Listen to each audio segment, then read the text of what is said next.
Aura, thank you for joining me today. Thank you so much for having me. I'm super excited. Me too. So, yeah, getting this started, would you be able to give us a little bit about who you are and what you do? Well, who you are, the first thing that comes to mind is just consciousness in a body. But what I do is I help people reconnect with their higher self, with their soul, with their spirit, and with their subconscious mind, which the way that I found throughout the years is lives within each and every cell of our body. So it's just not something that is stuck to our brain or limited to our brain. And by doing so, they remember who it is that they truly are. They remember their path, their soul signature, and other aspects of themselves, other lifetimes, and why it is that they came here to, yeah, have this human experience and how to navigate it. Beautiful. Wow. So, let's get right into it. How do we go about doing that? Well, a lot of people seem to think that it's you either need to be, I don't know, a shaman or train for many, many years, decades, or I don't know what. But it's just enough to become still and listen to Mm, your heart, listen to your body, listen to your inner wisdom. And we do that in the sessions during, well, through hypnotherapy. But I also use the word hypnotherapy very loosely because I don't really make a difference between hypnotherapy and meditation. To me, yeah. I attain the same thing. And we can either, some of us in the beginning may need, I don't know, a 20-minute induction to do that, to get to connect to ourselves, to really relax, because that's what hypnotherapy is. It's just a very relaxed body and a very focused mind, nothing else. Mm, mhm. And you can just do that by standing in line in, I don't know, the grocery store or while driving even. So hypnosis is actually a state in which we are several times throughout the day. When we read a book or when we watch a movie or listen to someone talk, we are in a state of hypnosis. We just absorb the information as our body is relaxed and our mind is very focused. So it's actually not a very hard thing to do. And through practicing and through exercising this muscle, just like anything else, Yep. you can learn to do it in just a matter of seconds. So, yeah, Hmm. Yeah, it is that simple. it's Just be still super and know. simple. Yeah, we love to over, what's the word? Not simplify, but over complicate Complicate? everything, right? Yeah. Yeah, if it's not complicated and if it doesn't sound like insane quantum physics and I don't know what, then it's not real. Then it's not working. Yeah. Yeah. Well, that's the thing too, is because as you kind of outlined in the beginning of it, is it does go kind of deep. You do see things and feel things and realize things that you didn't realize before. The spiritual realizations that come from being still, it's pretty deep for Yeah, sure. But the process of it isn't really much of a process. It's just like be still, and all of that comes through. All of that comes through along the way. absolutely. It can just be that moment of brushing your teeth, right? Because you're not doing anything else. So then Hmm. you accidentally have an epiphany without looking for it or without even trying. And it's Yeah. these type of moments that it's just in a session you're a lot more focused on it and you're really digging in there Yeah. to try and I find get out that. what it is that you're looking for. Hmm. Yeah. Yeah, I've had plenty of those moments where it's like, brushing your teeth, doing laundry, doing the dishes, and then yeah, the epiphany comes in Yeah. just from doing these practices, doing these modalities in actual, you could say, like ritualistic settings. It seems Mm. like it almost bleeds through into the regular life, Yeah. right? I don't know if you had these moments. Like, I don't know, you're walking through a forest or you're just having a normal walk to the grocery store or whatever.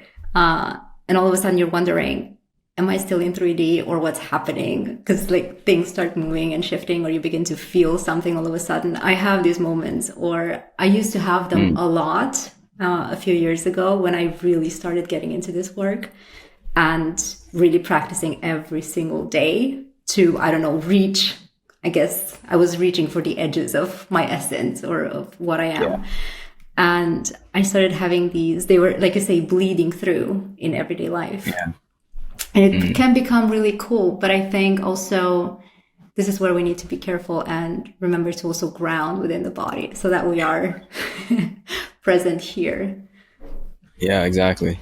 Yeah. So do you recommend anything for grounding? I think, again, it's a lot simpler than you think, right? You can have a lot of permission slips, like, I don't know, crystals and stuff, and like lava stones. I'm having some lava stones here. So you can have these permission slips, but the only thing you need is your breath. Just sit with yourself, concentrate on the breath, or feel the pulse, because if you really get still, you can feel the pulsing through your veins. And that's grounding. And to me, I always thought that, I know people say that, oh, go outside, put your feet in the ground and all that. But to me, like, I'm sitting on a piece of nature. I am a piece of nature. I am an extension of nature. So I don't think it's really necessary to go and put your feet on the ground, especially if you don't have these means in the moment that you may need to ground. Let's say, I don't know, you're somewhere on, I don't know what floor in the middle of a concrete jungle. And I think it's important to remember that concrete, for instance, is also a material of nature. It's stone. And we are an extension of nature. So it's just about coming back into the body. To me, grounding is becoming present within the physical body and understanding and filtering the world around us through the body. Yeah, amen to that. I like to do something physical for grounding. Yes. Exercise, yoga, go for a walk. As you said, just get in touch with the body. But for me, maybe it's because, I got a little too much testosterone. I'm a man. I like really physically intense stuff to ground. I get go it. for a run, right? Lift weights or something. That really gets me less out there. Yes. Brings a little bit more balance to the spiritual path. So I would recommend that to everybody. Just do something intense today. Absolutely. Even, martial arts, or I remember, like you say, just training, intense training for 5 to 10 minutes, and you're getting all of that. You're getting back into the body and you're activating the body at the same time. So I think that's really, really cool. Yeah. Drawing, playing an instrument, all of these things as well. Yeah, it's like activating the vessel. Yeah. Right? So it's less like mind, it's less like ethereal, it's like physically do something with your body. Yeah. And that I find is very grounding. Yeah. 100%. But also the breath. And the breath. Always the breath. And like you said, ethereal, right? Because actually we are ethereal as well. The body is ethereal. Like everything is spirit. To me, like this is spirit. This is spirit. So everything is particles, energy, waves, right? So whatever it is that we are doing, it's about remembering that the body and that you are part of it. Because during the day we forget, right? Our mind is all over the place. So like you say, just come back into the body and activate the spirit through the physicality that holds you. Mm-hmm. Yeah. Yeah. Good stuff. Yeah. So would you be able to get into how you got started on this path? How you came to these certain realizations about yourself? Like, how did you start to see in this way? It's a bit of a crazy story, and I just talked a few days about it, that I'm not sure if I should still tell the old story or change it, because I did go through a quantum shift, but of course I still remember everything that happened. I was born with it. And before the shift that I had, I remember being just a few weeks old, and about 3 weeks old, and I wanted to die. I'm in the wrong body, wrong place, the wrong everything. And I was looking at a dying fly. I remember this so vividly. It was a fly that was upside down with his legs up, dying in front of me. And I was in my crib. And I was thinking, I want to swap places. I want to be that fly because I'm in the wrong place. It's too dense. I don't like it here. And at the same time, I was looking at the paintings that were in the room that were my parents had back then. And we moved from that apartment after I was born. So I told them about how the apartment looked like and the paintings that we had. And they said, it's impossible for you to know these things. And they're both doctors, so they kind of know how this works. And then I was born into a world that was very, very, very dense. I was born in Romania, and I was disciplined the Romanian way. That was correct back then, which is, beating children and all that. And that happened throughout my entire childhood. So that made me want to keep leaving this place more and more. At the same time, I was seeing spirits, I was hearing voices, I was feeling everybody's energy and emotions as if they were my own. And I only understood this around the age of 23. I wasn't aware that I was doing these things. And I didn't understand what was happening to me with me, because I was so different from everybody else. Like when I was 16, I was talking to people about opening portals and how we are multidimensional and how you can step through another portal and how you do that through your body. And like, it's not a physical portal or anything like that. And move to another version of this universe. So this to me was very normal. And I also at the same time didn't have access to any kind of science fiction literature. I wasn't allowed, I didn't have a computer. So I wasn't allowed to have access to these things really. I had my 1 hour of TV, which was Sailor Moon back then for me. Yeah, I always felt very weird and like I don't fit in and I cannot make friends and very weird world. Like, why is there hatred? Why do we have money? Why can't people share things? Why do we have greed? I never got this. And I always thought there's something else out there. There's another world. There's something wrong with humanity. This cannot be, This is not okay. My dad also, he was writing books about extraterrestrials since 95. And really? He still writes them. Yeah. And my mom, have to get him on the pod. Yeah. We don't align in our theories, but it's funny because he speaks about New Earth and he thinks that Dolores Cannon and other people who talk about it are cuckoo. So it's, it's a little bit of, he has a different understanding of everything. Like he's telling me, keep dreaming. There's no such thing as good galactics or good extraterrestrials out there. And I'm like, okay, Dad, it's fine. So I don't deny his truth. I let him be. And he's a little bit on the darker side with this, very much into the dark side of things. So his books are warning about apocalypses and all that. That's what he writes about. Yeah.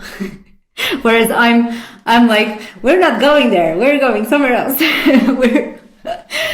So yeah. And my mom has been into Reiki and energy healing and Masaru Emoto and the consciousness of water and all of these things. So I kind of grew up with this as well. And at the same time, they're both doctors. So very logical people into Western medicine as well. So it's kind of cool. And so you were born into this world.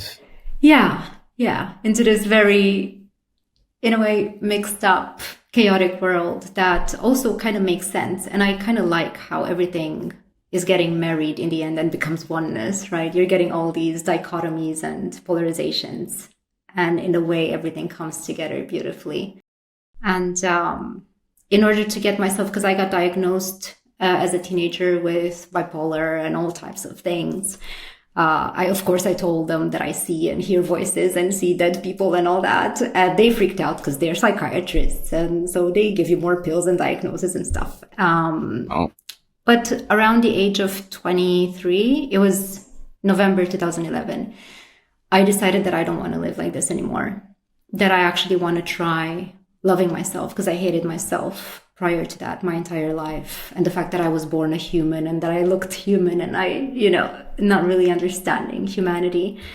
And I said, let's try something else. Let's try loving this situation. And I got into meditation and Brian Weiss, hypnotherapy, which I found on YouTube. And that's how I started with hypnotherapy. And I was doing this on a daily basis. I started studying nutrition and getting healthy and exercising and all of that. And my life changed within 3 months. I was declared diagnosis free and healed, miraculously healed by the doctors. They never saw before bipolar disappear or borderline disorder disappear. But they had no reason for me to keep seeing them, because I was like any other normal person all of a sudden, and very happy and very okay. And all my physical illnesses disappeared as well, because I used to have endometriosis and fibromyalgia and psoriasis and, all the beautiful stuff that happens when we hate ourselves, right? It's a byproduct of self-hatred and stress and all of that, these illnesses. Yeah. And when I saw how easily you can heal yourself through hypnotherapy and meditation, I started bringing this into the world and sharing this with everybody that I knew. And I began loving life and loving people and everything. Awesome. Yeah. Wow. Yeah, it all starts from our perspective. Absolutely. Everything has to do with perspective. I mean, everything changed. People used to treat me so badly before that. And then all of a sudden, everybody was smiling at me and I had opportunities left and right. And I didn't change what I looked like or anything, or my music style or anything at all. I just changed my perspective and my perception of myself. Yeah. Mm-hmm. Powerful stuff. I believe it. Yeah. Now, is that what you're trying to ultimately show people, is hypnotizing them into a different worldview or a different view of themselves? No, never. To me, this work is all about empowerment. And that's why I'm kind of staying away from the word hypnosis, because what I practice is quantum healing. So quantum healing means that you connect to your higher self, to your soul, to your subconscious mind, to your body. And it's your body telling you what you need to do. It's your soul telling you what you need to do in order to live this life according to your soul signature and all that. So I don't tell people anything. To me, it's all about empowering people to learn to connect to themselves. Also, I don't want to be a crutch. So I don't want anybody to need me for the rest of their life or for, I don't know how many sessions. To me, I also give them, a guidebook with the sessions, so that they can learn to do this work on their own and become empowered and sovereign through their own truth, through their own personal truth, not through what I tell them, because everybody's path is different. And you know how it is when someone tells you should do this to change that. And it won't work. It doesn't work. If someone tells you something, shares with you something that has worked for them, that might not be what you need in your life for your path. And I get that. It's a good point. Yeah. Yeah, because if you label it as hypnosis, then it creates this reliance, maybe a conscious or unconscious reliance on whoever is the hypnotizer. The problem is that we created a wrong understanding of hypnosis, because hypnosis is just a state. It's a state of being. And it's a state of being in which we are in the first 12 years of our lives. Because as we are born, we are in delta mind state. Then the theta activates up to the age of 7. And then from the age of 7 to 12, the alpha brain state activates within the body. So as a child, we just absorb information. We don't question. Yeah, we might question, but we just absorb. And we take everything as being literal. And after the age of 12, we run the program from the early age. Throughout our life. And so we are always in a state of hypnosis. Why it's called therapy, it's that you start digging into that subconscious mind to work with those things, to start reprogramming yourself. So it's not really, it's not about implanting new suggestion. I mean, the suggestion comes from your higher self. So whatever your higher self says that you should do, or your soul or your body tells you that you need, that's what's being activated within the body. And that's what we make sure that is being reinstated and integrated within the physical vessel, within the mind, within the emotional body. I see. Yeah. Yeah. So the important part is not like somebody else is providing what you need. It's really you, that higher self, that higher spirit that Yeah. guides the way. Yeah. Hmm. Yeah. I think that is a sign of a pure teacher or a pure guide. When they say, you don't need me, it's almost like an offering, right? Would you say it's almost like an offering to people? Um, yeah, you know what I Yeah. mean? It's like an unconditional relationship. Yes. Yes. Absolutely. Yeah. And I'm insisting on this a lot because I had a lot of people come to me and say, oh, can you channel blah, blah, blah for me? Or I want to talk to my relative that has crossed over. Can you please do that for me? And I always tell them, I can, but I won't because you can. And I'm going to show you how. So Yeah. it's about That's that. good.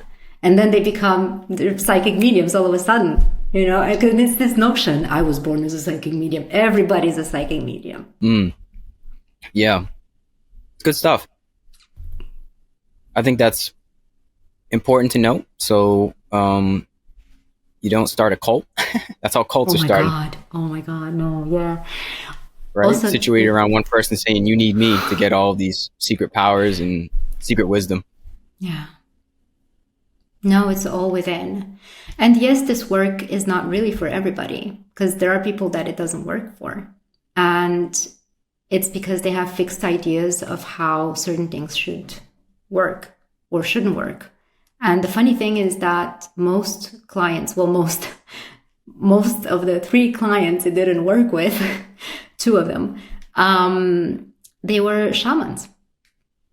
And I don't know if it's because they are used to taking substances in order to reach these states that they are having a hard time just letting go and doing it on their own.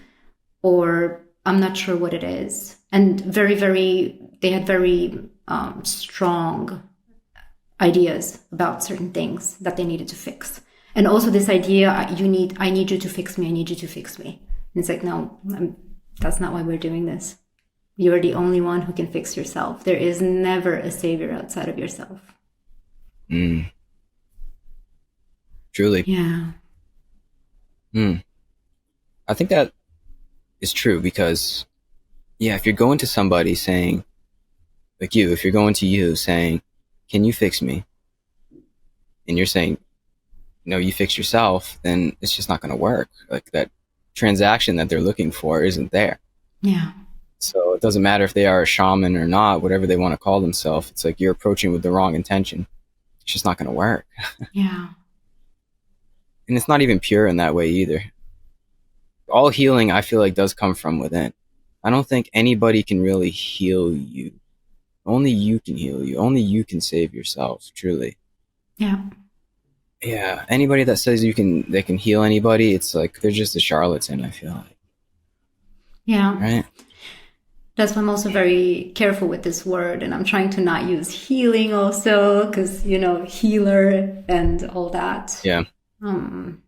And, you know, Reiki works only because there is the permission for it to work and there is the belief that it works. Otherwise, it wouldn't work. If you think that you are powerless in the process of Reiki where someone else is helping you activate your own energy, because that's what actually happens. Yeah. Yeah, so you can get help from people. I think that's also an important part is like, don't totally negate help and guidance from others. Guidance, yeah. But still, it always comes down to you. Always. It always comes back to you, no matter what. It's the same with getting an operation for cancer or for a broken bone. The doctor can only do so much. Then it's up to you to remain cancer-free. But if you don't take action in that direction, then, you know, same with a broken bone. It's up to you to make sure that that bone heals. Yeah. Yeah.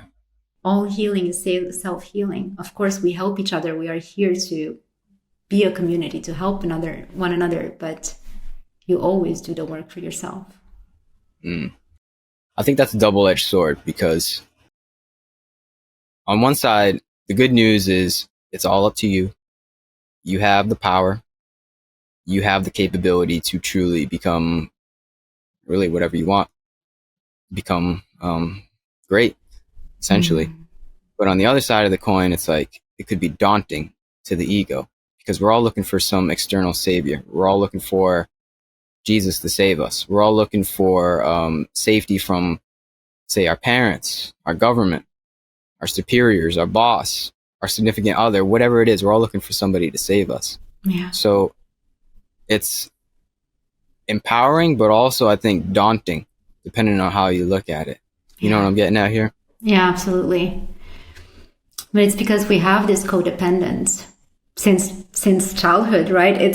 We are among the smallest amount of mammals or living beings out there. I think no other mammal needs their parents for such a long time, like human being needs. Yeah. You see horses being born or other animals that start walking by themselves within minutes. Whereas humans need their parents for such a long time and are helpless for such a long time that we create this codependence on the environment around us. Yeah. And we don't essentially grow out of the codependence. Mm-hmm. Yeah. What happens? Mm. So it just seems like, without getting too grandiose, keeping it simple, the spiritual path, if you even want to use the word spiritual, is just growing up. It's just maturing. Yeah. And really realizing how much power that you truly hold to flourish, to grow, to become the person that you were supposed to be, and not be dependent on anybody else. And actually growing up and maturing, because part of my journey was to go back to that 5-year-old and 4-year-old that I used to be, because I was so carefree and I used to talk to everyone. Now I'm an introvert. Back then I was like, wow, people, I love you, you know. And I wanted, it was the path I needed to take was back to that child, back to that truth that I held back then. Because back then I wanted to save the world, and then I got lost into, I need to be a doctor, I need to be this, I need to get these grades and these diplomas, and my parents are not proud of me and I hate myself and blah, blah, blah. But that child loved themselves, that little girl, and she was happy and loved the world and everything and everyone. And maturing is just coming back to your own truth. That's it. And having the courage to follow that. Yeah. Playfully. Mm-hmm. Yeah, because it may seem like a contradiction in what we just said. Growing up, maturing, that's what this is all about. But I do believe what you just said is true. I think integrating a useful maturation process is actually coming back to our childhood and somehow reinvigorating our adulthood with that childlike play. I think, I mean, I'm not a psychologist, I'm not going to try to explain it, but I think what happens is like we get trapped by trauma. The trauma traps us into these childlike states. So we almost get like trapped at 5 years old or 6 years old, 7, whatever it is. Whenever the traumatic situation happened, we trap ourselves and cut ourselves off at that moment, but yet still grow up. The body still grows up. So it's like, I think, correct me if I'm wrong, the process is like going back into those moments where you were pure, where you were in this state of just, just like a child, exuberance, just curious, you know, just think about what it's like to be a child. We all know what that's like. So going back into that, reliving that, and then bringing that essence and integrating it into the adult. So then, yes, as you said, we can play and have fun and actually be happy. Yes. Does that sound right? I'm not a psychologist. Absolutely. I'm not a psychotherapist. I'm not Carl Jung. But I think that is the essence of it, because I feel that. And Jesus says that as well. Unless you become like children, then you'll never enter the kingdom of heaven. So it's something about, at the same time as you're growing up and maturing, it's also never losing sight of that childlike purity that we all hold. Yes. And Buddha as well. And, you know, all the great ascended masters. It's all about that. All the great teachers. It's all about that childlike play and integrating it within every moment in our everyday life. And, you know, when I did all this, when I started taking care of myself, I was having $500 a month. And I had to pay for my rent. I had to pay for food. I had to pay for all of this stuff. And I did it. It doesn't really matter. I never thought about money being a problem. I never thought about anything. I wasn't going to the gym. I was doing Pilates at home with YouTube. I didn't have a prescription for what is called Spotify. So I was having commercial after every song, yet I danced an hour before going to sleep, or half an hour every single night, because that was my joy. So I didn't let anything get me down. You can always manage. It doesn't matter what situation you're in. Yeah. There's always, if you're choosing yourself, then the universe is always going to have your back, because you are the universe. And this is also something that I talk about and that I realized around that time, that the universe, bad things happen to good people because good people treat themselves badly. Because the universe doesn't reflect what you do unto others. It reflects what you do unto you. That's why so many bad people are living the life of their dreams, because they are respecting themselves, they are being good to themselves, no matter how bad they are to others. So you are the universe. And our reality is a reflection of everything that we are, of our state of being. So that's why it's so important to, no matter what happens in your reality, to find that curiosity and find that spark and passion and find something that's nice, like a dragonfly that just flew by. Be happy about that and integrate that within each and every moment and everything that you do. And then things will come and change, because the universe cannot not reflect your state of being. That's a good point. Yeah, I was outside yesterday just looking at this squirrel. Yeah. And it just made me so happy. I don't know why. Yeah. It's kind of funny to say now. But I was just looking at this squirrel. It had a nut in its mouth. It was like trying to dig a hole. And I'm just sitting there laughing. I'm like, that's just, I don't know why. It was just something. They're the best. Yeah. It's just, I mean, it's a cliche, but it really is just about enjoying the little things in life. Absolutely. Just seeing in the little moments, with enough stillness, they can bring you joy. With enough presence, you can enjoy the squirrel.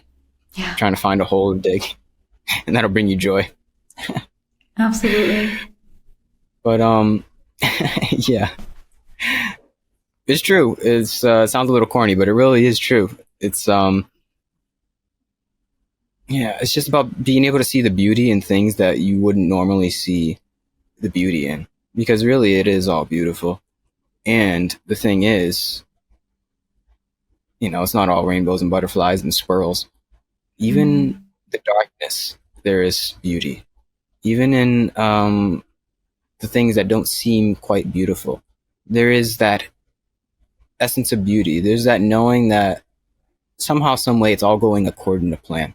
Yes. Right? Yeah.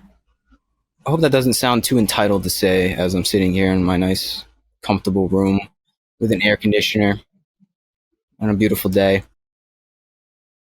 I don't know. It just rings true, though, because I have darkness in my life. I imagine you can attest to that. And anybody listening, we all have shit that we have to go through. But it's like with this meditative mindset that I've cultivated over the years, it makes the darkness like have a place.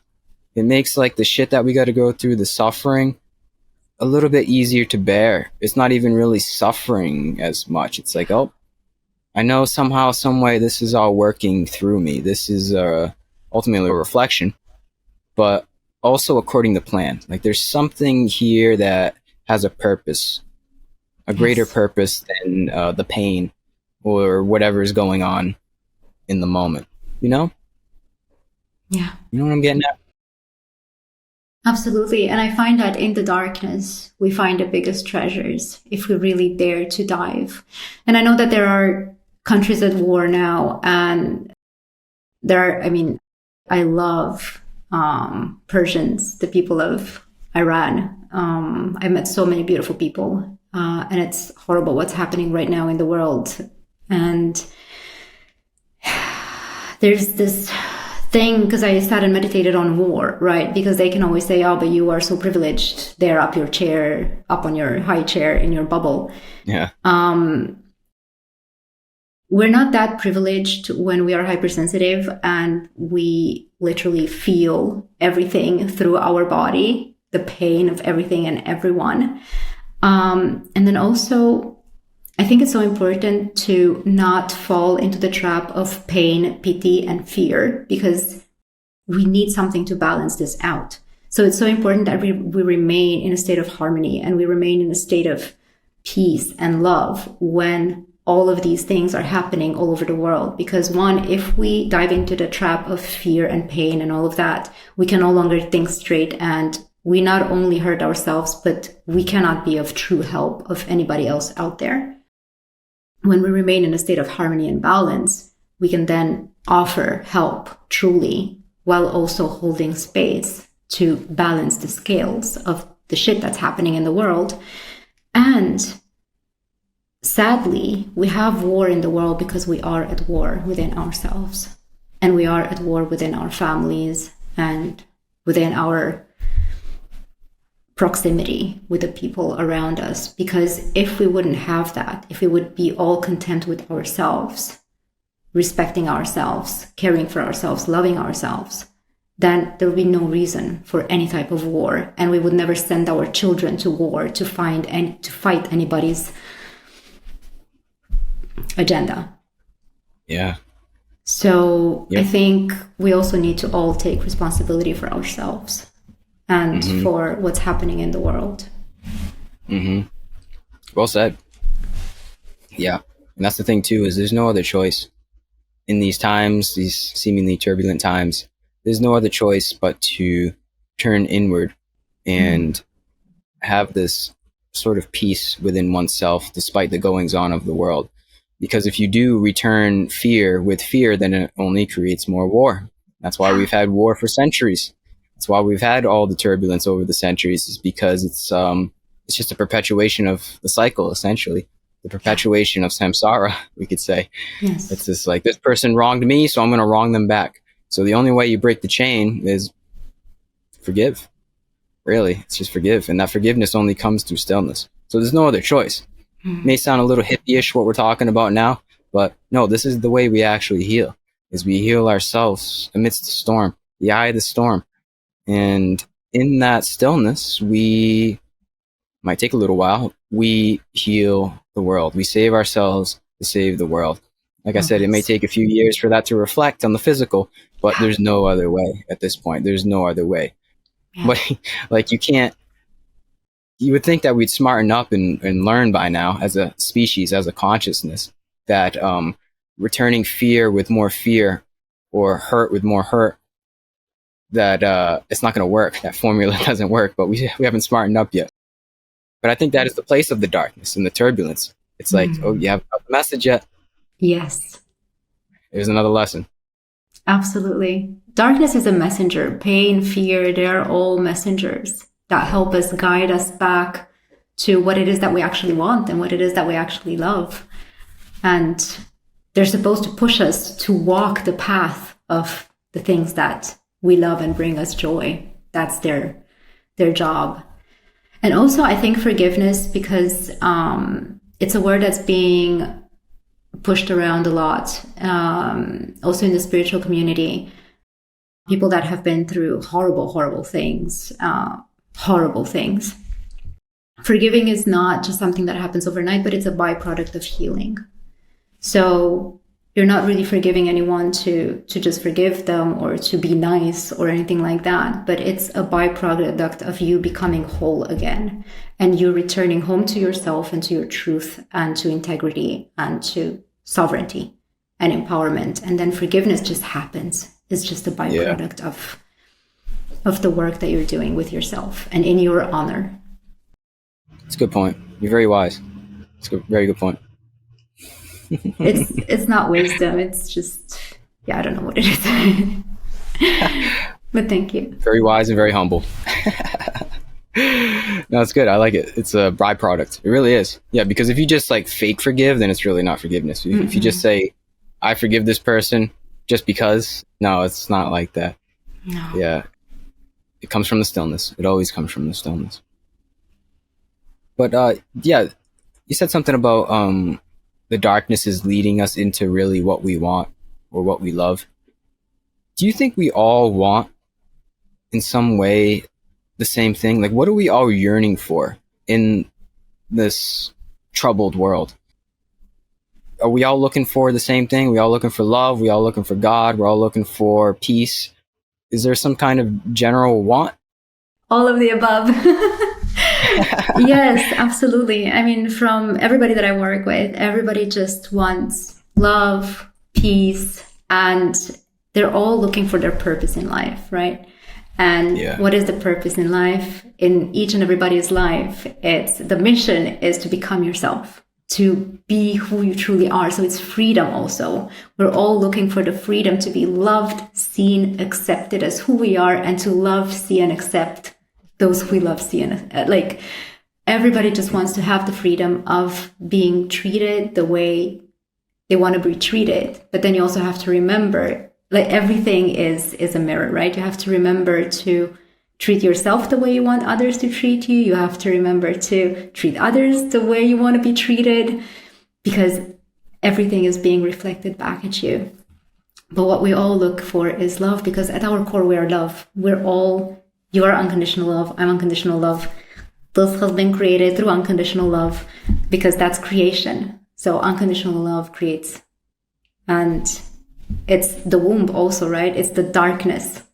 The womb creates. The darkness in the earth, where you have a seed from which a plant grows. It's all dark. The space from which stars arise. And I think they just found actually a black hole giving birth to a star recently, a year or 2 years ago or something like that. NASA wrote about it, which is really cool because they said that would be impossible. So there we have the impossible happening. That's trippy. Yeah. I said it. Go look it up. Everybody listening. Yeah, because it's usually the other way around, right? Mm-hmm. Is a black hole is a dying star. Right? Yeah. And it sucks everything in with itself. But then they found one that was giving birth to a star. So it's like rebirth. Mm-hmm. Wow. It's just a reflection. Yeah. Cosmic reflection. So what we all want is just to remember who it is that we truly are, to remember that we are true love. That's what the soul yearns for, because the soul knows that we are love at our core. So we are searching for that in our everyday life. It's just we get stuck in so many things that keep us away from that, which is the past and the future.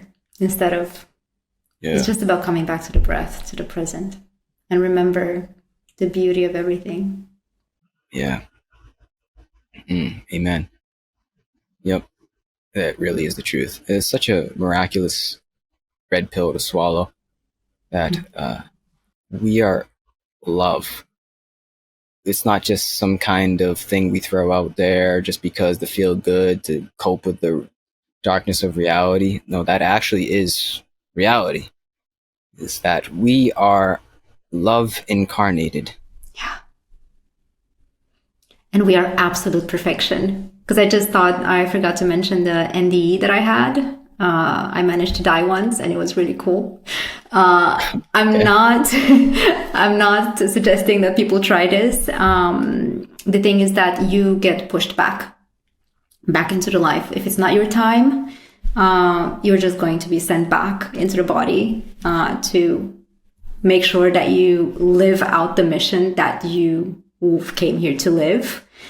And in that moment, when I was, first thing that came to say was on the other side, it was such a sense of pure bliss and perfection. It was the absolute, I cannot describe it. I've never felt anything like this. No, actually I did in meditations afterwards, but it was just pure bliss and perfection.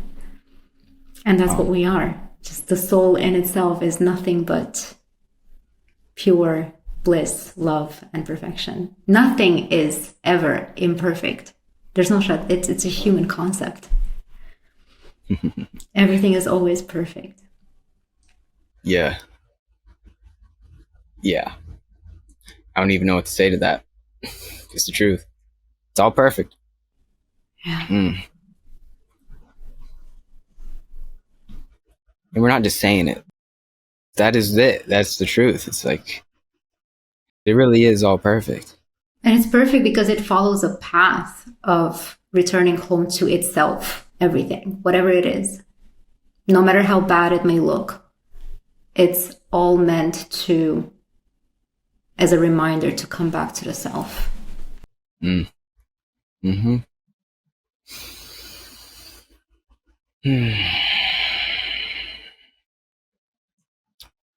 Yeah. It's fun. It's a fun ride. It's a crazy ride. Yeah. And it can be a horrible ride, but it's a matter of choosing the perspective you want to see it from, because you really can choose. And with this whole thing, I just want to remind people that we all have the power to choose our perspective at any Amen. given moment. Every blink of an eye, every breath is a new beginning, always. Mm-hmm. So choose now. Yeah. Well, hey, that might be a good note to wrap this up at, because I'm already speechless. I don't have anything else to say. That's the thing. It's like when we get to points in the conversation like that, it's like, okay, what else do I have to add? There's nothing more that I can add. Seriously. It really is the truth. It's all perfect, and in the stillness, you can see that. We can all see that. I see it now. I feel it now. But yeah, I don't have anything else to say. Do you have anything else you want to say before we wrap this up? In a way, I think that this can be rotated in so many ways, and we always come back to the same thing. So I think that's it. That's it. Just That's be. it. Nothing else. We are human beings. Just be. Yeah. Just be and just breathe. Yeah. Amen. I thank you, Aura, for coming on here. This was amazing conversation. Thank you so much, Gary. Thank you for having me. I love this. I love it too. I like to say every teaching is just a reminder. It's just a remembrance. It should serve as a remembrance. And I thank you for reminding me today and reminding anybody listening that truly this is all perfect, that we are unconditional love, all walking each other home, as Ram Dass says. So that's it. I thank you very much for joining me, and that's it. Keep up the good work. I wish you all the best. Thank you. Likewise. Take care. Peace and love to you. Peace and love to anybody listening this long. Peace and love. Goodbye.